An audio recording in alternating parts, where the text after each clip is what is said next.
గొర్రెల పథకం స్కామ్ లో సంచలన నిజాలు బయటకొస్తున్నాయి. కాంట్రాక్టర్ మొయినుద్దీన్ బెదిరింపుల వీడియో వెలుగులోకి వచ్చింది. అందులో నిందితుడిగా ఉన్న కాంట్రాక్టర్ మొయినుద్దీన్ అధికారులకు వార్నింగ్ ఇస్తూ వీడియో రిలీజ్ చేశారు. మొయినుద్దీన్ బెదిరింపుల వీడియో బిగ్ టీవీ చేతికి చిక్కింది. గొర్రెల స్కామ్ లో ప్రధాన ముద్దాయిగా ఉన్న మొయినుద్దీన్ వ్యాఖ్యలు సంచలనంగా మారాయి.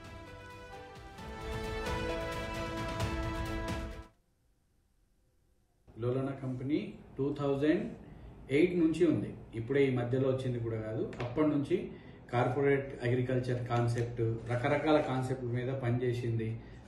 హాస్టల్, గేదెల, ఆవుల, బర్రెల హాస్టల్ అని కూడా చాలా కాన్సెప్ట్ చేసింది. మన కామారెడ్డిలో కూడా మాకు ఫామ్ ఉంది. ఇక్కడ నుంచి నేను సొంతగా యూట్యూబ్ ఛానల్ కూడా పెడుతున్నా.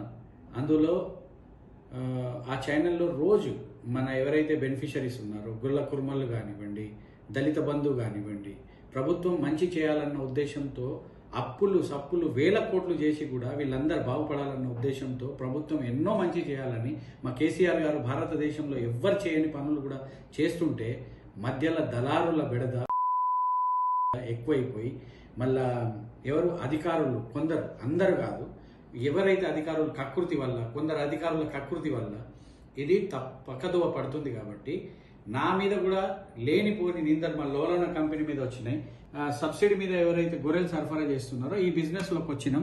ఎందుకు వచ్చినామంటే ఆల్రెడీ ఈ బిజినెస్లో చాలా చాలా ఘోరాలు, నేరాలు జరిగినాయని ముఖ్యమంత్రి, గౌరవనీయులైనటువంటి ముఖ్యమంత్రి గారి దృష్టిలో ఉండే ఆ జరిగిన ఘోరాల నేరాలు ఎవరి వల్లనో వాళ్ళందరిని పక్కన పెట్టి చేద్దామన్న ఉద్దేశంతో చేసిండు. కానీ ఎంత చేసినా ఈ బ్రోకర్లు అనేటోళ్ళు వ్యవస్థను చెడగొడతారు. ఆ జవాబుదారీగా ఉండరు.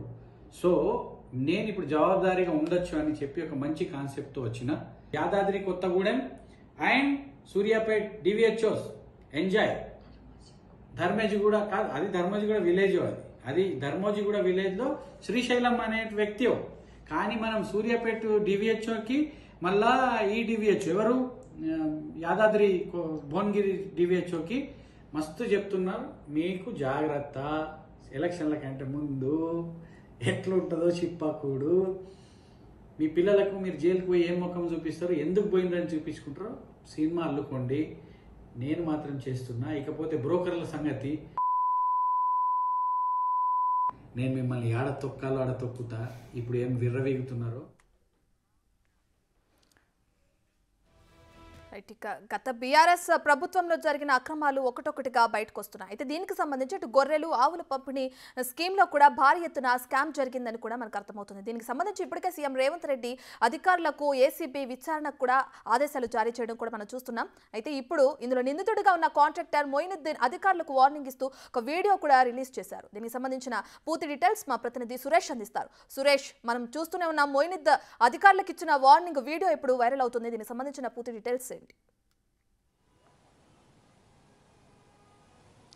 ఈ వీడియో ఎలక్షన్ల ముందు చేసిన వీడియోగా చెప్తున్నారు పశుసంవర్ధక శాఖకు సంబంధించిన అధికారులు. ఈయన ఏదో ప్రభుత్వ అధికారి, ప్రభుత్వం తరపున మాట్లాడుతున్నట్టు ఒక వీడియోని రిలీజ్ చేసి అక్రమాలు జరుగుతున్నాయి, డబ్బులు పక్కదారి పడుతున్నాయి, దళారులు దూరిపోయారు, గత ముఖ్యమంత్రి కేసీఆర్ అవినీతి జరిగిందని గుర్తించి ఇతని లోలో కంపెనీ ఎంట్రీ చేసినట్టుగా ఒక వీడియో రిలీజ్ చేయడం జరిగింది. ఇతనే పెద్ద బ్రోకర్గా వ్యవహరించి మొత్తం రైతులకు రావాల్సిన డబ్బులన్నిటిని కూడా పక్కదారి పట్టించాడని చెప్పేసి ఇటు గచ్చిబౌలి పోలీస్ స్టేషన్లో కేసు నమోదు కావడం జరిగింది. అది నిర్ధారణ కూడా జరిగింది. ఏసీబీ అధికారులు అరెస్ట్ చేస్తారని చెప్పేసి భయంతో దుబాయ్కి పారిపోవడం జరిగింది. ఆయన కొడుకు ఇక్రమ్ కూడా అమెరికాలోకి పారిపోయినట్టు ఏసీబీ అధికారులు గుర్తించారు. వీరిద్దరిపైన లుకౌట్ నోటీసులు కూడా జారీ చేయడం జరిగింది. ఇక్కడ లోలోనా కంపెనీకి సంబంధించి 2008లోనే రిజిస్టర్ అయ్యింది, అనేక కార్యక్రమాలు చేపట్టింది, పశువులకు సంబంధించి పశువుల హాస్టల్స్ నిర్వహించింది, కామారెడ్డిలో పెద్ద డైరీ ఫామ్ కూడా మాకు ఉంది అని చెప్పేసి కూడా ఈ వీడియోలో చెప్తూ కొంతమంది అధికారులు తనకు సహకరించట్లేదు, వాళ్ళ సంగతి నేను చూస్తా, వారికి చిప్పగూడు తినిపిస్తా జైల్లో అని చెప్పేసి కూడా వార్నింగ్ ఇస్తూ ఒక వీడియో రిలీజ్ చేయడం జరిగింది. ఇది గతంలో రిలీజ్ చేసిన వీడియోగా చెప్తున్నారు. ఈ వీడియోనే ఇప్పుడు బిగ్ టీవీ సంపాదించింది. ఇతను నిజాయితీ పరుడైతే మరి ఇప్పుడు విదేశాలకు ఎందుకు పారిపోవాల్సి వచ్చింది? రైతులకు సంబంధించి 18 మంది రైతుల 2,10,00,00,000 రూపాయలు నేరుగా మొత్తం కొట్టేసి బినామీ అకౌంట్ల నుంచి అధికారులు, కాంట్రాక్టర్ పంచుకున్నారు. ముందే గుర్తించిన కేసీఆర్ దానికి సంబంధించి అవినీతి జరిగింది, వేల కోట్ల రూపాయలు పక్కదారి పడుతున్నాయి, బ్రోకర్ల ఇది జరుగుతుంది అన్నప్పుడు లోలోనా కంపెనీకి ఎందుకు కాంట్రాక్ట్ అప్పచెప్పారు, లోలోనా కంపెనీ ఎందుకు ఎంట్రీ అయింది, లోలోనా కంపెనీ ఎండి మొయినుద్దీన్ ఎవరి ద్వారా ఈ పశుసంవర్ధక శాఖలోకి ఎంట్రీ ఇచ్చాడు, అతనికి లబ్ధి ఏ విధంగా చేకూరింది, అతను గొర్రెలు కొంటే అతని కంపెనీ ద్వారా కొంటే 15,000 నుంచి 20,000 రూపాయలు బ్యాక్ బంపర్ ఆఫర్ అని చెప్పేసి కూడా ఓచర్లతో సహా వీడియోలో చూపిస్తున్నాడు.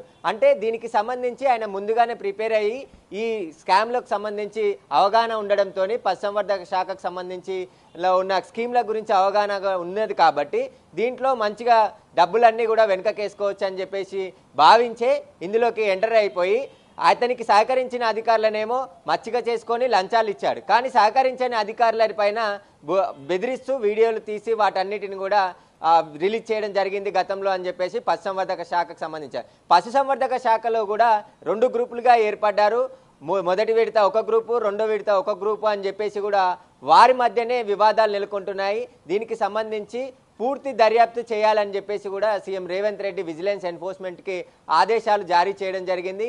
ఇప్పుడు ఈ వీడియోకి సంబంధించి మొయినుద్దీన్ చాలా బుద్ధిమంతునిలాగా తాను ఏదో సంస్కరణలు చేసే విధంగా పశుసంవర్ధకు సంబంధించి ఒక వీడియోని గతంలో రిలీజ్ చేశాడని చెప్పేసి కూడా పశుసంవర్ధక శాఖ అధికారులు కొందరు చెప్తున్నారు. దీనికి సంబంధించి ఆయన లోలోనా కంపెనీకి సంబంధించి భారీ మొత్తంలో బ్రోకర్లను నియమించుకొని రాష్ట్ర వ్యాప్తంగా బ్రోకర్ల ద్వారా గొర్రెల కొనుగోలు దాదాపు 4 లక్షల యూనిట్ల గొర్రెల పంపిణీ జరిగింది.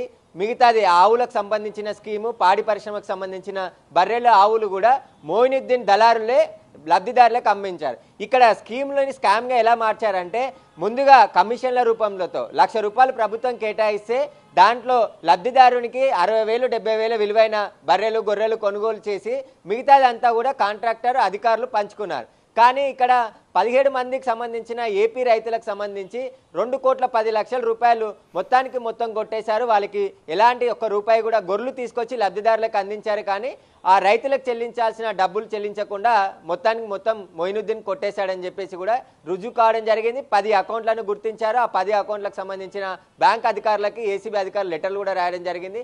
మొత్తం డబ్బులన్నిటిని కూడా విత్డ్రా చేసేసి అప్పుడే వాడుకున్నాడు మొయినుద్దీన్ అని చెప్పేసి దర్యాప్తులో తేలింది. కాబట్టి మొయినుద్దీన్కి సంబంధించి ఆయన వెనుక ఉన్న మాజీ మంత్రులు ఎవరు, ఇతను అధికారులనే బెదిరింపులకు దిగాడు. ఒక కాంట్రాక్టర్ అయి ఉండి పశుసంవర్ధక శాఖకు సంబంధించి అసిస్టెంట్ డైరెక్టర్లను కూడా బెదిరింపులకు దిగి అతనికి సహకరించని వారిపైన తొలగించి ట్రాన్స్ఫర్లు కూడా చేయించాడని చెప్పేసి ఆరోపణలు ఉన్నాయి. కాబట్టి అసలు మొయినుద్దీన్కి పశుసంవర్ధక శాఖకు సంబంధించి వ్యవహారం ఏంటిది, గత ప్రభుత్వానికి మొయినుద్దీన్ గల సంబంధాలు ఏంటి? ఎందుకంటే మాజీ మంత్రులకు కూడా ఈయన పుట్టినరోజు వేడుకకు భారీ ప్రకటనలు హైదరాబాద్లో పెద్ద హోర్డింగ్లు పెట్టి లక్షల రూపాయలు ఖర్చు చేసినట్టు ఆరోపణలు ఉన్నాయి. కాబట్టి వీటన్నిటిపైన కూడా విచారణ జరిపితే మరిన్ని విషయాలు బయటకు వచ్చే అవకాశం కనబడుతుంది. ఇప్పుడు ఇదే వీడియోకి సంబంధించి ఆయన రిలీజ్ చేసిన వీడియోలో క్లియర్గా కనబడుతుంది బెదిరింపులకు కొంతమంది అధికారులు మంచిగా ఉన్నారు, కొంతమంది అధికారులు అవినీతికి పాల్పడుతున్నారు. ఇప్పుడు మొయినుద్దీన్ చేసిన వ్యవహారం పైన కూడా అనుమానాలు ఉన్నాయి. కాబట్టి ఆయన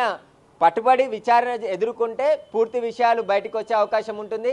ఏసీబీ అధికారులు మాత్రం ఏదైతే గొర్రెల స్కామ్కి సంబంధించిన విచారణ కొనసాగిస్తున్నారు. 2,10,00,000లకు సంబంధించి కేసు కూడా నమోదు చేసి దర్యాప్తు చేస్తూ అందులో 4 ప్రభుత్వ ఉద్యోగులను అరెస్ట్ చేశారు. రైట్ సురేష్, ఇప్పటికే చూసుకుంటే ఈ స్కామ్ లో ఎవరైతే ఉన్నారో ఎవరిని కూడా ఉపేక్షించబోమని అటు సీఎం రేవంత్ రెడ్డి చెప్పడం, వాళ్ళన్నిటికీ దర్యాప్తుకు కూడా ఇది చేయడం కూడా మనం చూస్తున్నాం. అయితే మొయినుద్దీన్ రిలీజ్ చేసిన వీడియోలో కూడా డైరెక్ట్ గా అధికారులను బెదిరిస్తూ ఉంది. సో ఎంతమంది పేర్లు ఈ స్కామ్ లో ఉన్నట్లు తెరపైకి వస్తున్నాయి? దీనికి సంబంధించిన విచారణ ఎక్కడి వరకు వచ్చింది? ఏసీబీ ఒకవైపు దర్యాప్తు కొనసాగుతూనే ఉంది. ఈ స్కామ్లకు సంబంధించి పూర్తి ఏదైతే ఎవిడెన్స్ ఉన్నాయో వాటన్నిటి ఆధారాలతో సహా బయటికి తీసే పనిలో ఉంది. కానీ పశుసంవర్ధక శాఖ మొత్తం విచారణ చేయాలంటే విజిలెన్స్ ఎన్ఫోర్స్మెంట్ అధికారులు అయితే దాంట్లో జరిగిన అవకతవకలు, బిల్లుల జారీలు ఇవన్నిటిపైన కూడా విజిలెన్స్ ఒక రిపోర్ట్ తయారు చేసి ఏసీబీకి ఇస్తే విచారణ ఈజీ అవుతుందని చెప్పేసి కూడా ప్రభుత్వం ఉద్దేశించింది. ప్రభుత్వం ఆదేశాలు కూడా జారీ చేయడం జరిగింది నిన్ననే. పశుసంవర్ధక శాఖకు సంబంధించి అన్ని విభాగాల్లో కూడా విజిలెన్స్ ఎన్ఫోర్స్మెంట్ అధికారులు దాడులు చేసి పూర్తి విచారణ జరిపించి ఒక ప్రాథమిక నివేదిక తయారు చేసి ఏసీబీకి అందించాలని చెప్పేసి చెప్పడం జరిగింది. ఆ రిపోర్ట్ ఆధారంగా ఏసీబీ అధికారులు కూడా దర్యాప్తులో వేగవంతం చేసి ఎవరెవరు స్కామ్కి పాల్పడ్డారు, ప్రభుత్వ ఉద్యోగులు ఎంతమంది ఉన్నారు, కాంట్రాక్టర్లు ఎంతమంది ఉన్నారు, ఫీల్డ్ లెవెల్లో బ్రోకర్లు ఎంతమంది ఉన్నారనే పూర్తి దర్యాప్తులో విషయాలన్నీ బయటకు వచ్చే అవకాశం కనబడుతుంది. ఇక్కడ మోయినుద్దీన్ మనం ఆయన వీడియో పరిశీలిస్తే గత ముఖ్యమంత్రి కేసీఆర్ను పొగుడుతూ ఆయనకు సంబంధించి అప్పులు 1,000 కోట్ల రూపాయల అప్పులు చేసి లబ్ధిదారులు బాగుపడాలని చెప్పేసి స్కీమ్ తీసుకొస్తే ఆ స్కీమ్ని దళారులు పక్కదారి పట్టించారు, అందుకే లోలోన కంపెనీ ఎంట్రీ అయింది అని చెప్పేసి కూడా ఆయన వీడియోలో మనం చూస్తున్నాం. అంటే ఆయనకి బీఆర్ఎస్కి గల సంబంధాలు ఏంటి, ఆయనకు సంబంధించిన పూర్తి దర్యాప్తు చేస్తే మోయినుద్దీన్ దుబాయ్కి పారిపోయాడు కాబట్టి లుక్అవుట్ నోటీస్ ఇప్పటికే జారీ చేశారు. ఆయన విదేశాల నుండి ఇండియాకి వస్తే ఆయనను అరెస్ట్ చేసిన తర్వాత వ్యవహారం అంతా కూడా బయటకు వచ్చే అవకాశం కనబడుతుంది. Right, thank you Suresh.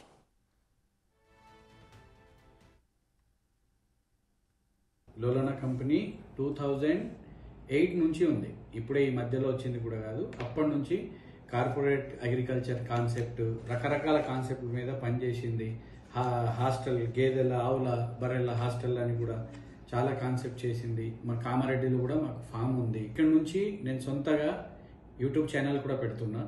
అందులో ఆ ఛానల్లో రోజు మన ఎవరైతే బెనిఫిషరీస్ ఉన్నారో, గుల్ల కుర్మలు కానివ్వండి, దళిత బంధు కానివ్వండి, ప్రభుత్వం మంచి చేయాలన్న ఉద్దేశంతో అప్పులు సప్పులు 1,000 కోట్లు చేసి కూడా వీళ్ళందరూ బాగుపడాలన్న ఉద్దేశంతో ప్రభుత్వం ఎన్నో మంచి చేయాలని మా కేసీఆర్ గారు భారతదేశంలో ఎవ్వరు చేయని పనులు కూడా చేస్తుంటే మధ్యలో దళారుల బెడద ఎక్కువైపోయి మళ్ళా ఎవరు అధికారులు కొందరు, అందరు కాదు, ఎవరైతే అధికారులు కకృతి వల్ల, కొందరు అధికారుల కకృతి వల్ల ఇది పక్కదోవ పడుతుంది. కాబట్టి నా మీద కూడా లేనిపోని నిందలు మా లోలోనా కంపెనీ మీద వచ్చినాయి.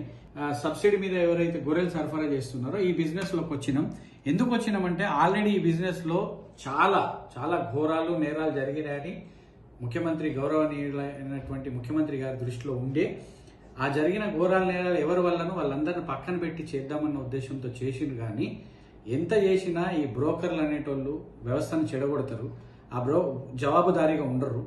సో నేను ఇప్పుడు జవాబుదారీగా ఉండొచ్చు అని చెప్పి ఒక మంచి కాన్సెప్ట్తో వచ్చిన యాదాద్రి కొత్తగూడెం అండ్ సూర్యాపేట్ డివిహెచ్ఓస్ ఎంజాయ్. ధర్మజిగూడ కాదు, అది ధర్మజిగూడ విలేజ్, అది ధర్మజిగూడ విలేజ్లో శ్రీశైలం అనే వ్యక్తి. కానీ మనం సూర్యాపేట డివిహెచ్ఓకి మళ్ళా ఈ డివిహెచ్ఓ ఎవరు యాదాద్రి భువనగిరి డివిహెచ్ఓకి మస్తు చెప్తున్నారు, మీకు జాగ్రత్త, ఎలక్షన్ల కంటే ముందు ఎట్లుంటుందో చిప్పాకూడు, మీ పిల్లలకు మీరు జైలుకు పోయి ఏం ముఖం చూపిస్తారు, ఎందుకు పోయిందని చూపించుకుంటారో సినిమా అల్లుకోండి. నేను మాత్రం చేస్తున్నా. ఇకపోతే బ్రోకర్ల సంగతి, నేను మిమ్మల్ని ఆడ తొక్కాలో ఆడ తొక్కుతా. ఇప్పుడు ఏం విర్రవీగుతున్నారో. తెలంగాణలో గొర్రెల పంపిణీలో జరిగిన అవకతవకలపై ప్రభుత్వం సీరియస్ గా దర్యాప్తు చేస్తుంది. ఇందులో ఎంతటి వారున్నా ఉపేక్షించబోమని హెచ్చరిక చేస్తూనే నిందితులను పట్టుకునేందుకు సర్వ ప్రయత్నాలు చేస్తుంది. గొర్రెల స్కామ్ కేసులో కాంట్రాక్టర్ మోయినుద్దీన్ పరారీలో ఉన్నారు. గొర్రెల స్కీమ్లోకి లోలోనా కంపెనీ ఎండీ మోయినుద్దీన్ ఎంటర్ అయి అవకతవకలకు పాల్పడినట్లు ఆరోపణలున్నాయి. కేసు దర్యాప్తు జరుగుతున్న నేపథ్యంలో మోయినుద్దీన్ విడుదల చేసిన వీడియో వైరల్ గా మారింది. పశుసంవర్ధక శాఖ అధికారులను బెదిరింపులకు గురిచేస్తూ తీసిన వీడియో ప్రస్తుతం నెట్టింట హల్చల్ చేస్తుంది. అవినీతి అధికారులకు జైల్లో చిప్పకూడు తినిపిస్తామంటూ కాంట్రాక్టర్ మోయినుద్దీన్ వీడియోలో మాట్లాడినట్లు స్పష్టంగా కనిపిస్తోంది. అతని అవినీతి బయటపడటంతో కాంట్రాక్టర్ మోయినుద్దీన్ విదేశాలకు పారిపోయాడు. దీంతో అతని కొడుకుపై ఏసీబీ లుకౌట్ నోటీసులు జారీ చేసింది.